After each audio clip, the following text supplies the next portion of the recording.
Everyone.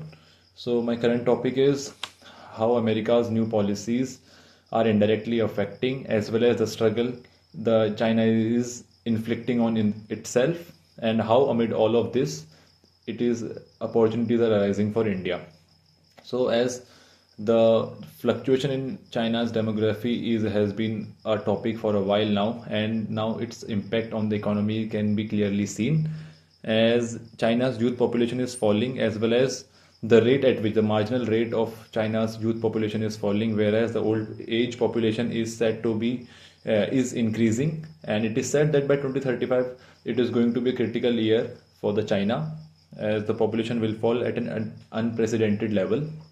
Along with that, right now with rising old age population, it has been seen that the medical expenses has shoot up in China, and insurance funds have dried up. And again, after that, amid rising all this geopolitical tension, companies are leaving China in search for better alternative in the ASEAN as well as in the other South Asia region, and India has been one of them.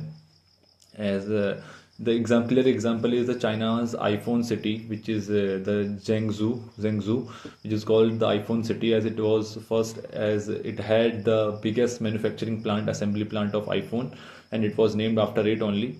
Has been seen that they are hiring less, and very recently the news has was in the picture that the iPhone has decided to shift from China to India to set up the manufacturing plant, which was operated by Foxconn in the Zhengzhou city.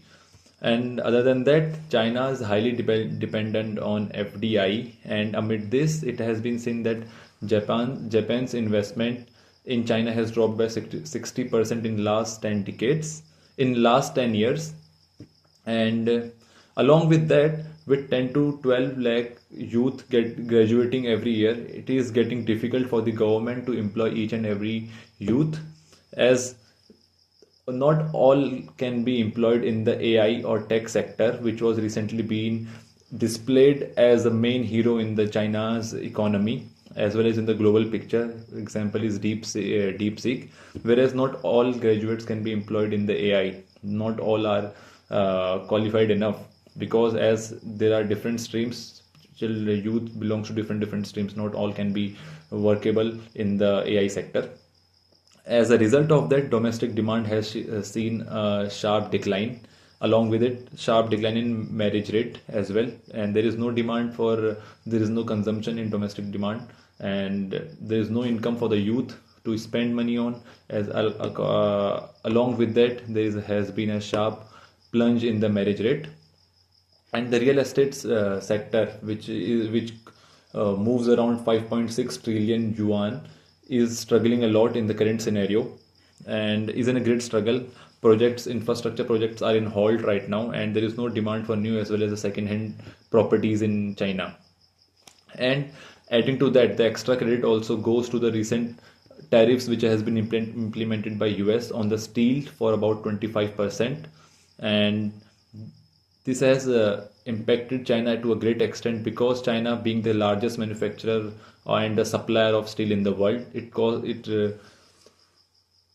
accumulatively it supplies around 50% of total output. Total output of steel, out of total output of steel, 50% is done by China. So this 25% tariff is going to hit a big blow in the China supply sector, export sector. And amid all of this, China's dispute over South China region has put them out of picture as an arms dealer to ASEAN region. Now, current scenario is the ASEAN, all the countries in the ASEAN are looking forward to set up their new arms dealer. And currently, in the picture is the South Korea as well as India is in the picture. And right now, the non-AI tech and manufacturing, export, real estate, all are in a deep plunge in China, which covers around 70 to 80% of China's total revenue. So in itself, China is struggling a lot in their own global as well as in the domestic sector. And with all of these things, Asia, it is making India as an emerging nation, where all the globe or the other countries in the West can have eye upon and see as a potential partner to work with. whether in terms of economic or in the defense. So thank you for listening.